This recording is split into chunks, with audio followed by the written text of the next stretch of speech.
Gas সংকটে বন্ধ হচ্ছে একের পর এক কারখানা। প্রতিশ্রুতি অনুযায়ী ব্যবস্থা নিচ্ছে না সরকার, অভিযোগ ব্যবসায়ীদের।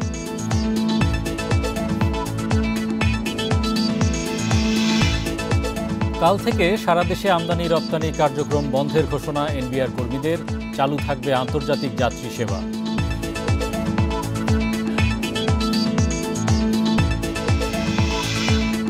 কোরবানির পশুর চামড়ার প্রতি বর্গ ফুট দাম ঢাকায় ৫ টাকা বেড়ে ৬০ টাকা থেকে ৬৫ টাকা, ঢাকার বাইরে ৫৫ থেকে ৬০ টাকা। আমন্ত্রণ অর্থনীতি সারাদিনে, আপনাদের সাথে আছি আমি হরি সাহা। শুনছিলেন শিরোনাম, এবার জানাবো বিস্তারিত। শিল্পে গ্যাসের সংকট চরমে, বন্ধ হচ্ছে একের পর এক কারখানা। সরকার প্রতিশ্রুতি অনুযায়ী ব্যবস্থা নিচ্ছে না বলে অভিযোগ করেছেন বস্ত্র খাতের ব্যবসায়ীরা। তাদের দাবি, এভাবে চলতে থাকলে ঈদের বেতন বোনাস পরিশোধ করা কঠিন হবে। কয়েক মাসের মধ্যে বন্ধ হতে পারে অর্ধেক টেক্সটাইল কারখানা। রোববার জ্বালানি সংকট নিয়ে রাজধানীতে আয়োজিত এক সংবাদ সম্মেলনে এসব কথা বলা হয়। এই ঈদে জামা জুতো অ্যাকসেসরিজের ডিসকাউন্ট।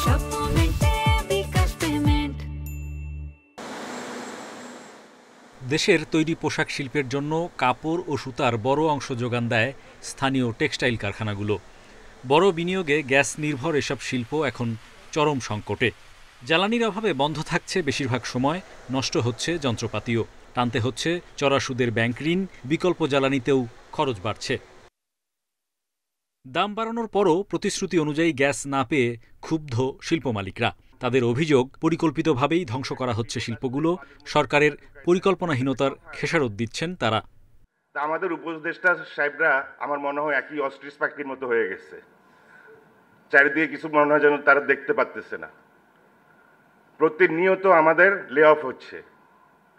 আপনার কিছুদিন পরে রাস্তায় মানুষ নামবে, আরো ভয়াবহ পরিস্থিতি হবে, ফেমিন হবে, দুর্ভিক্ষ হওয়ার মতো অবস্থা হয়ে যাবে যদি আপনি শিল্পকে না বাঁচাতে পারেন। ব্যবসায়ীরা বলেন, গ্যাস বিদ্যুৎ নিয়ে নীতি নির্ধারকরা কেবল আশ্বাস দিয়েই দায় সারছে। অর্থনীতির নাজুক পরিস্থিতিতে ঈদে 10 দিনের ছুটি দেওয়ারও সমালোচনা করেন তারা। বেতন না দিতে পারলে সরকার থেকে আবার ধমক দেওয়া হচ্ছে যে এত তারিখের মধ্যে আপনাদের সবাইকে ফ্যাক্টরির বেতনও দিতে হবে। অথচ ওনারা গ্যাসও দিবেন না, ব্যাংকের ইন্টারেস্ট রেটও বাড়াবেন, আবার আমাকে গ্যাস বিলও দিতে হবে। গ্যাসের প্রেসার থাকবে 1.5 নাহলে 0, কিন্তু আমাকে কিন্তু মিটার কিন্তু আমার ঘুরছে। ব্যবসায়ীরা বলেন, সিস্টেম লসের নামে 12 ভাগ গ্যাস চুরি ও অপচয় হচ্ছে। শিল্পের জ্বালানি নিরাপত্তা নিশ্চিতে ধাপে ধাপে বাসাবাড়িতে গ্যাস সরবরাহ বন্ধের দাবি তাদের। সেই সঙ্গে স্থানীয় গ্যাস অনুসন্ধানে জোর দেন ব্যবসায়ীরা। আমরা গ্যাস চাই, ইলেকট্রিসিটি চাই। Hari Saha, independent news, Dhaka. কাল থেকে সারা দেশে কর, কাস্টমস ও ভ্যাট বিভাগের সব দপ্তরে পূর্ণাঙ্গ কর্মবিরতির ডাক দিয়েছে এনবিআর সংস্কার ঐক্য পরিষদ। বন্ধ থাকবে আমদানি রপ্তানি কার্যক্রম, তবে আন্তর্জাতিক যাত্রী সেবা, ওষুধ ও জীবন রক্ষাকারী সরঞ্জামের আমদানি এর আওতামুক্ত থাকবে। রোববার এক সংবাদ সম্মেলনে এ কর্মসূচি ঘোষণা করে এনবিআর সংস্কার ঐক্য পরিষদ। এনবিআর বিলুপ্তির প্রতিবাদ সহ 4 দফা দাবিতে আজও কর্মবিরতি পালন করেছেন কর্মকর্তারা। কাস্টমস হাউসগুলোতে রপ্তানি কার্যক্রম ও আন্তর্জাতিক যাত্রী সেবা ছাড়া অন্যান্য সব কার্যক্রম বন্ধ রয়েছে। ভ্যাট ও আয়কর বিভাগের মাঠ পর্যায়ের অফিসগুলোতেও কার্যক্রম বন্ধ। এতে স্থবির হয়ে পড়েছে রাজস্ব কার্যক্রম। সংবাদ সম্মেলনে দাবি পূরণের বিষয়ে সুস্পষ্ট ঘোষণা দেওয়ার জন্য সরকারের প্রতি আহ্বান জানান এনবিআর কর্মীরা। আগামীকাল 26শে মে 2025 খ্রিস্টাব্দ সোমবার থেকে আন্তর্জাতিক যাত্রী সেবা ব্যতীত কর, কাস্টমস ও ভ্যাট বিভাগের সকল দপ্তরে পূর্ণাঙ্গ কর্মবিরতি চলবে। এ বিষয়ে বিস্তারিত জানাতে চট্টগ্রাম বন্দর এলাকা থেকে আমাদের সঙ্গে যুক্ত হচ্ছেন সহকর্মী আহসান রিটন এবং রাজস্ব ভবন থেকে যুক্ত হচ্ছেন সহকর্মী তহিদ রানা। শুরুতেই যাব তহিদ রানার কাছে। তহিদ রানা, এনবিআরের যে সংস্কার বিরোধী যে ঐক্য পরিষদ রয়েছে, তারা আসলে কি ধরনের দাবি দেওয়া নিয়ে কি কর্মসূচি দিয়েছেন এবং বিস্তারিত আমাকে জানান। কিছুক্ষণ আগে তাদের আজকের যে পূর্ণ দিবস কর্মবিরতি সেই কর্মবিরতি শেষ হয়েছে এবং কর্মবিরতির শেষে তারা একটি সংবাদ সম্মেলন করেছে। আপনি সংবাদে যেমনটা বলছিলেন যে তারা আগামীকাল থেকে সারা দেশে আমদানি রপ্তানি কার্যক্রম সম্পূর্ণ বন্ধ রেখেছেন। এখানে শুধুমাত্র আন্তর্জাতিক যাত্রী সেবা এবং হচ্ছে জরুরি ওষুধ আমদানি এবং চিকিৎসার ক্ষেত্রে জরুরি ওষুধ যে সরঞ্জামাদি আনা হয় সেটির তারা আওতামুক্ত রাখা হয়েছে। এর বাইরে সকল ধরনের কার্যক্রম বন্ধ থাকবে। আমদানি রপ্তানি বন্ধ থাকা মানে হচ্ছে সরকারের আসলে বিপুল অঙ্কের রাজস্বের যে ক্ষতি সেটির একটি সম্ভাবনা কিন্তু থেকেই যাচ্ছে। আপনি এখানে আমরা যারা সংবাদ সম্মেলন করেছেন তাদেরকেও আমরা জিজ্ঞেস করেছি এতে করতে সরকার রাজস্ব হারানোর একটা শঙ্কা আছে। তারা যেমনটা বলছিলেন এই 14 দিন ধরে যে আন্দোলনটি চলছে আসলে এই 14 দিনে তারা পুরোপুরি হিসেব না দিতে পারলেও তারা যেমনটা বলছেন যে প্রতিদিন 1 থেকে 2,000 কোটি টাকার সরকার এই শুল্ক স্টেশন এবং হচ্ছে কাস্টমস থেকে যেই ভ্যাটগুলো আদায় করেন এবং হচ্ছে শুল্ক স্টেশনে যেই রাজস্ব আহরণ হয় সেটি হয়তো এই কয়দিনে আদায় থেকে হয়তো বঞ্চিত হয়েছে সরকার। এবং আগামীকাল থেকে যেহেতু পূর্ণ দিবস এবং হচ্ছে কমপ্লিট শাটডাউন ঘোষণা করা হয়েছে, আমদানি রপ্তানি কার্যক্রমও বন্ধ রয়েছে। আপনি জানেন এরই মধ্যে বেশ কিছু জাহাজ বন্দরে এসে ভিড়ে আছে কিন্তু সেগুলির মাল খালাস করা যাচ্ছে না। ফলে সরকার কিন্তু রাজস্ব হারানোর যে শঙ্কা সেটি কিন্তু থেকে যাচ্ছে এবং আগামীকাল থেকে এই সংকটটি কিন্তু আরও গভীর হবে। এই ক্ষেত্রে আমরা এনবিআর এর কর্মকর্তা কর্মচারীদেরকেও আমরা জিজ্ঞেস করেছিলাম যারা ঐক্য পরিষদের হয়ে আন্দোলন করছেন তারা সরকার থেকে এই যে সংকটময় মুহূর্তে সরকার থেকে কোনো ধরনের আলোচনার আহ্বান তারা করেছেন কিনা বা সরকার থেকে করেছে কিনা বা সংস্কার ঐক্য পরিষদ থেকে তারা যোগাযোগ করেছে না কিনা। কোনো দিক থেকে আসলে এখনো পর্যন্ত আলোচনার সেই সুযোগটি আর তৈরি হয়নি। যেহেতু অর্থ উপদেষ্টার সঙ্গে একবার শুধু বৈঠক হয়েছিল, তারপর থেকে তারা আরও হার্ডলাইনে গিয়েছে এবং সেই যে তাদের যে হার্ডলাইনের যে কর্মসূচি সেই কর্মসূচিতে তারা কিন্তু এখনও পর্যন্ত আছে এবং আগামীতে সেই কর্মসূচির তারা আগামীকাল থেকে সেটি আরও পালন করবেন। অর্থাৎ সরকারের পক্ষ থেকে কোনো ধরনের আলোচনার এখন পর্যন্ত তারা সেই ডাক কিন্তু পায়নি। ফলে এখানে কিন্তু সংকট কিন্তু আরও ঘনীভূত হচ্ছে বলে আমরা দেখতে পাচ্ছি। ধন্যবাদ রানা। আমরা এবার চট্টগ্রাম বন্দর এলাকায় আমাদের সহকর্মী আহসান রিটনের সঙ্গে যুক্ত হচ্ছি। রিটন, বন্দরে এই যে কাস্টমস সেবার যে কর্মবিরতি চলছে তার কি নেতিবাচক প্রভাব পড়েছে?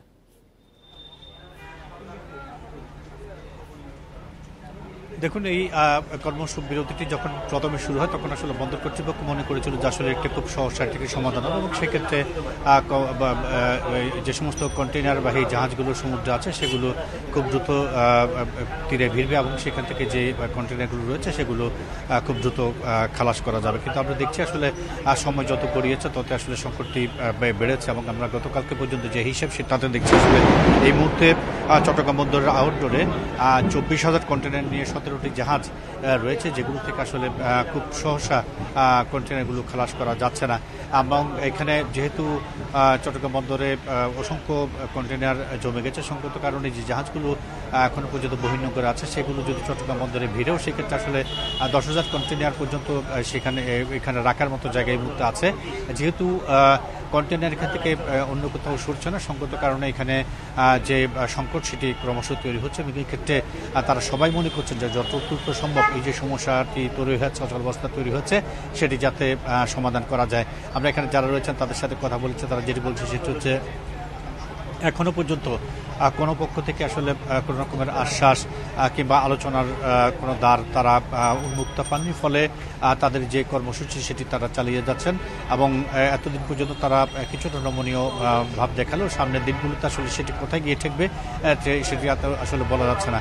আর যে সমস্ত কন্টেইনার এখন পর্যন্ত জাহাজে আছে সেই কন্টেইনারগুলোতে মূলত পোশাক কারখানার বিভিন্ন কাঁচামাল রয়েছে এবং কাঁচামালগুলো যদি ঠিক সঠিক সময় মতো যদি সেগুলো পৌঁছাতে না পারে তাহলে বিভিন্ন গার্মেন্টস কারখানাগুলো যে তাদের সময় মতো পণ্য ডেলিভারি দেওয়ার যে বিষয় সেটি ব্যাহত হবে। সেটি যদি ব্যাহত হয় তাহলে প্রচুর পরিমাণে অর্থের লোকসান দিতে হবে বলে আসলে সবাই মনে করছেন এবং সে একই কারণে যেখানে বন্দর কেন্দ্রিক যে সমস্ত ব্যবসায়ী রয়েছে তারা সবাই মনে করছে যত দ্রুত সম্ভব সব পক্ষ মিলে যদি একটি সুন্দর সুরাহা করা যায় তাহলে এটি সবার জন্য মঙ্গলজনক মঙ্গল বয়ে আনবে।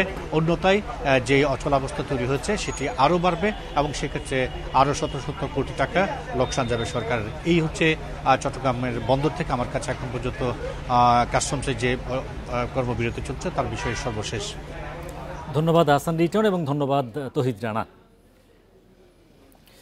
চলতি অর্থ বছরের প্রথম 10 মাস অর্থাৎ জুলাই থেকে এপ্রিলে লক্ষ্যমাত্রার চেয়ে প্রায় 38.02% কম রাজস্ব আয় হয়েছে। জাতীয় রাজস্ব বোর্ড এনবিআর এ সময় মোট রাজস্ব আয় করেছে 2,87,256 কোটি টাকা।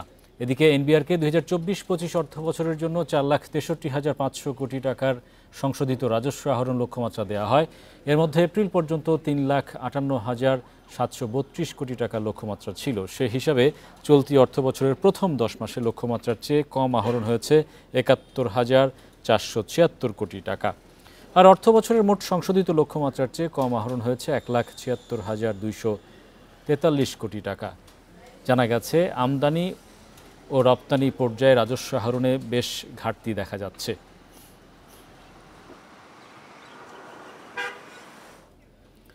এবার থাকছে আসন্ন বাজেট নিয়ে বিশেষ প্রতিবেদন।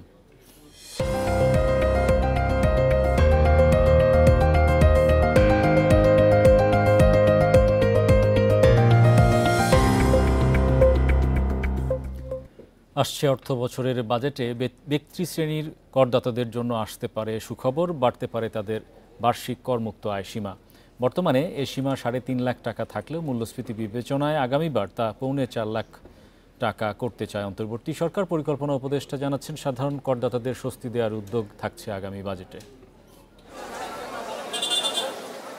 গত এক বছরের বেশি সময় ধরে মূল্যস্ফীতির চাপে হিমশিম খাচ্ছেন নিম্ন আয়ের করদাতারা। তবে এখন তা কিছুটা কমলেও সহনীয় মাত্রায় আসেনি। করদাতাদের স্বস্তি দিতে 2023-24 অর্থ বছরে বার্ষিক করমুক্ত আয়সীমা 50,000 টাকা বাড়িয়ে 3.5 লাখ টাকা করা হয়। কিন্তু পরে মূল্যস্ফীতি বাড়লেও বাড়েনি করমুক্ত আয়সীমা। এমন পরিস্থিতিতে বিভিন্ন মহল থেকে করমুক্ত আয়সীমা বাড়ানোর দাবি উঠেছে। আসন্ন বাজেটে একজন করদাতার বার্ষিক করমুক্ত আয়সীমা 3,75,000 টাকা থেকে 4 লাখ টাকা পর্যন্ত প্রস্তাব করা হতে পারে। দারিদ্র বেড়েছে, কাজে আমি মনে করি যে করমুক্ত আয় নিচের সীমাটা বাড়ানোর সুযোগ আছে। করমুক্ত আয়সীমার পরের 1 লাখ টাকার উপর বর্তমানে 5% কর আরোপ হয়। তবে করের হার অপরিবর্তিত থাকতে পারে। মূল্যস্ফীতি বিবেচনায় এই সিদ্ধান্ত নেওয়া হলে সাধারণ করদাতাদের স্বস্তি দেবে বলে মনে করেন সাবেক কর কর্মকর্তারা। সবচেয়ে ভালো হবে যে আমরা মুদ্রাস্ফীতির হারের সঙ্গে সমন্বয় করে যদি আমরা করমুক্ত সীমাটা করতে পারি, তাহলে সেটা সবার জন্য উত্তম। সুবিধা তো শুধু যে কম আয়ের পরিবাররা পাবে তা না, এই সুবিধা কিন্তু সবাই পাবে, ধনীরাও পাবে। তাদেরও মিনিমাম ট্যাক্স ওখান থেকে করমুক্ত হিসাবের সময় ওইটা বাদ দিয়ে দেওয়া হবে। কাজে এখানে একটা রেভিনিউ লস হবে। তো ওই রেভিনিউ লসটা আপনি কিভাবে মেক আপ করবেন, সেটারও তো কিছু পদক্ষেপ সেখানে থাকতে হবে। বর্তমানে ঢাকা ও চট্টগ্রাম সিটি কর্পোরেশন এলাকায় করদাতাদের জন্য ন্যূনতম কর 5,000 টাকা। এবার অন্যান্য সিটি কর্পোরেশন ও পৌর এলাকায় ন্যূনতম কর পরিবর্তন হতে পারে। তৌহিদ রানা, ইন্ডিপেন্ডেন্ট নিউজ, ঢাকা। দেশের পুঁজিবাজারে ডাকাতদের আড্ডাখানায় পরিণত হয়েছে বলে মন্তব্য করেছেন প্রধান উপদেষ্টার প্রেস সচিব শফিকুল আলম। রোববার রাজধানীর নয়াপল্টনে ক্যাপিটাল মার্কেট জার্নালিস্ট ফোরাম আয়োজিত এক অনুষ্ঠানে এসব কথা বলেন তিনি। এ সময় তিনি বলেন, অতীতে যারাই পুঁজিবাজার সংস্কারের দায়িত্ব নিয়েছে তারাই বিভিন্ন গোষ্ঠীর তাবেদারি করেছে। ক্ষুদ্র বিনিয়োগকারীরা কেবল প্রতারণার শিকার হয়েছেন। বর্তমান সরকার পুঁজিবাজারে সত্যিকারের সংস্কার করতে চায়, সে লক্ষ্যে কাজ চলছে। দ্রুত তা ভালো অবস্থানে যাবে বলে আশা করেন শফিকুল আলম। তিনি আরও বলেন, চট্টগ্রাম বন্দর কাউকে দিচ্ছে না সরকার, এটি সংস্কারের উদ্যোগ নেওয়া হচ্ছে। এনবিআরের বিভক্তি দেশের সামগ্রিক রাজস্ব বাড়াবে বলেও জানান প্রেস সচিব। জায়গায় টাকা পয়সা খুঁড়িয়ে সেই ভ্যালুয়েশনটা 200 কোটি টাকার উপর নিয়ে গেছেন। তো পরে ওই কোম্পানিটা 2 দিনের পরে ওইটাকে তাড়াহুড়ো করে আইপিওতে এনেছে, এর পরে ওই কোম্পানিও চলে না, ওইটার শেয়ার 10 টাকার শেয়ার বোধহয় 1 টাকা ট্রেড হয় কিনা সন্দেহ। তো এটা যারা করেছে, এই যে ওই সময় যারা বিএসসিসির চেয়ারম্যান ছিলেন, তারা তো এটা জেনে শুনে করেছেন।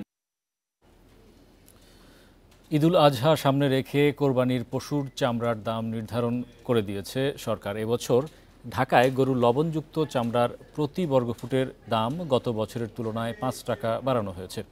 ঢাকায় গরুর প্রতি বর্গফুট লবণযুক্ত চামড়ার দাম নির্ধারণ করা হয়েছে 60 থেকে 65 টাকা। অন্যদিকে ঢাকার বাইরে গরুর চামড়ার দাম নির্ধারণ করা হয়েছে 55 থেকে 60 টাকা।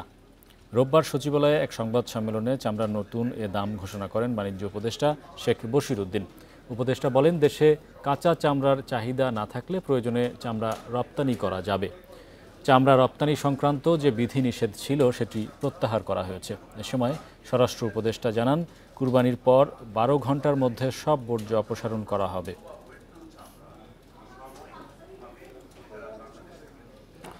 আন্তর্জাতিক সনদের অভাবে চামড়া শিল্পের সম্ভাবনা কাজে লাগানো যাচ্ছে না। সরকার এ খাতের সুদিন ফেরাতে কাজ করছে বলে জানিয়েছেন শিল্প উপদেষ্টা আদিলুর রহমান খান।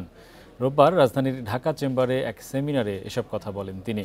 এ সময় তিনি আরও বলেন, চামড়া শিল্পের বিদ্যমান প্রতিকূলতা নিরসনে শিল্প মন্ত্রণালয় সহায়ক নীতি পরিবেশ তৈরির কাজ করছে, যার মাধ্যমে এ খাতে দীর্ঘমেয়াদী উন্নয়ন নিশ্চিত করা সম্ভব হবে।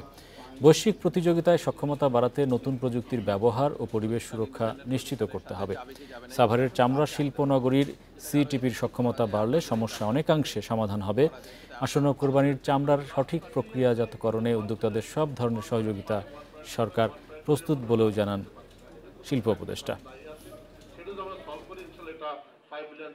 এই লেদার সেক্টরকে যদি আগায় নিতে চাই গার্মেন্টসের মতন, তাহলে তো আপনাদের এফিসিয়েন্সিটাও বাড়াইতে হবে। আপনারা চাচ্ছেন রাষ্ট্র পানির ব্যবস্থা করে দেবে, রাষ্ট্র দিবে কইরা, বর্জ্যটা আপনারা মেনটেন করেন, পানিতে ছেড়ে দেন না, শীতলক্ষাটা যেন নষ্ট না হয়। দাবি পূরণের আশ্বাসে প্রায় 6 ঘন্টা পর পেট্রোল পাম্প ও ট্যাঙ্ক লরি মালিকদের ধর্মঘট স্থগিত করা হয়েছে। সকালে পেট্রোল পাম্প ও ট্যাঙ্ক লরি মালিক ঐক্য পরিষদের সঙ্গে বৈঠকের পর এই সিদ্ধান্ত নেওয়া হয়। এর আগে কমিশন বাড়ানো সহ 10 দফা দাবিতে সকাল 6টা থেকে সারা দেশে পেট্রোল পাম্প বন্ধ, ডিপো থেকে তেল উত্তোলন ও পরিবহন বন্ধ থাকে। এতে বিপাকে পড়েন যানবাহন ব্যবহারকারীরা। শনিবারের মধ্যে তেল বিক্রির কমিশন ন্যূনতম 7% করা, ট্যাঙ্ক লরি চালকদের লাইসেন্স নবায়ন সহ 10 দফা দাবি পূরণের আহ্বান জানায় পেট্রোল পাম্প ও ট্যাঙ্ক লরি মালিক ঐক্য পরিষদ। দাবি পূরণ না হয় রোববার সকাল 6টা থেকে দুপুর 2টা পর্যন্ত ধর্মঘটের ডাক দেয়া হয়। ধর্মঘটের কারণে রাজশাহীতে সকাল থেকে বন্ধ দেখা গেছে পেট্রোল পাম্প, বন্ধ রাখা হয় ডিপো থেকে তেল উত্তোলন ও পরিবহন। পাম্পে তেল না পেয়ে বিপাকে পড়েন যানবাহন ব্যবহারকারীরা। যেখানে সেখানে আমাদের গাড়ি থেকে যেতে পারে তেল বাগরে। উনি ডাকার আগে তো একদিন আগে বলেননি যে আমরা অবরোধ আছে, আপনারা তেল নিয়ে নিন। যেতে হবে অনেক দূরে ব্যবসার কাজে, এখন হঠাৎ করে এসে শুনছি যে বন্ধ। ধর্মঘটে বগুড়ার পাম্পগুলোতে তেল না পেয়ে ফেরত যেতে হয় অনেককেই। পৌঁছাতে পারবো না সময় মতো, জায়গা মতো, যে বাচ্চার পরীক্ষা হবে পরীক্ষার হলে দিতে পারবো না। সিরাজগঞ্জের বাঘাবাড়ি ডিপো থেকে তেল উত্তোলন বন্ধ থাকায় উত্তরাঞ্চলের 16 জেলায় সরবরাহ বন্ধ হয়ে যায়। দুর্ভোগের চিত্র দেখা গেছে পঞ্চগড় সহ বিভিন্ন জেলায়। বন্ধ থাকলে আমাদের শ্রমিকের সমস্যা, ইনকাম পাতি হয় না। হঠাৎ করে বন্ধ করেছে, কোনো নাই, প্রচার নাই। হঠাৎ পেট্রোল পাম্প বন্ধে ভোগান্তি দেখা দেয় খুলনা, বরিশাল সহ দক্ষিণ পশ্চিমাঞ্চলের জেলাগুলোতে। ধর্মঘটে বন্ধ রাখা হয় মেহেরপুর, রাজবাড়ির পাম্পগুলো। 10 দফা দাবিতে কর্মসূচির প্রভাব দেখা গেছে সিলেটেও। Tanzil Hasnat, independent news. এদিকে বাংলাদেশ পেট্রোলিয়াম কর্পোরেশনের সঙ্গে বৈঠকের পর 15 দিন সময় বেঁধে দিয়ে কর্মসূচি শেষ করেন পেট্রোল পাম্প মালিকরা। দুপুরে বৈঠক শেষে পেট্রোল পাম্প মালিক সমিতির সভাপতি নাজমুল হক বলেন, বিপিসি আগামী 15 কার্যদিবসের মধ্যে তাদের কমিশন সংক্রান্ত সমস্যা সমাধানের আশ্বাস দিয়েছে। কমিশনের ব্যাপারে যে কমিটি হবে সেই কমিটিতে আমাদেরকেও রেখেছেন এবং বিবিসির ঊর্ধ্বতন কর্মকর্তাবৃন্দ ওনারাও থাকবেন এবং আমরা উভয় পক্ষ মিলে একটি হিসাব করে আমাদের কমিশন কত হওয়া উচিত, এই দুই পক্ষ মিলে একটা সমঝোতায় যদি পৌঁছা সম্ভব হয় তাহলে সেইটি আগামী 15 কার্য দিবসের মধ্যে ওনারা এই সুপারিশমালা প্রণয়ন করে মাননীয় চেয়ারম্যান মহোদয়ের কাছে দেবেন। 30তম প্রতিষ্ঠা বার্ষিকীতে সাউথ ইস্ট ব্যাংক আয়োজন করেছে এক বর্ণাঢ্য অনুষ্ঠান। শনিবার বাংলাদেশ চীন মৈত্রী সম্মেলন কেন্দ্রে আনন্দঘন পরিবেশে উদযাপন করা হয় দিনটি। অনুষ্ঠানে প্রধান অতিথি হিসেবে উপস্থিত ছিলেন আর্থিক প্রতিষ্ঠান বিভাগের সচিব নাজমা মোবারক। আর্থিক ও সামাজিক খাতে ব্যাংকটির অবদানকে সাধুবাদ জানান তিনি। অনুষ্ঠানে বক্তারা ব্যাংকের 3 দশকের নানা অর্জন তুলে ধরেন। তারা বলেন, 1995 সালে যাত্রা শুরু করে গ্রাহক আস্থা, উদ্ভাবন ও সেবার এক উজ্জ্বল দৃষ্টান্ত গড়ে তুলেছে ব্যাংকটি। দীর্ঘযাত্রায় গ্রাহক, অংশীদার ও সকল কর্মকর্তা কর্মচারীর প্রতি কৃতজ্ঞতা জানান ব্যাংকের চেয়ারম্যান এম এ কাশেম।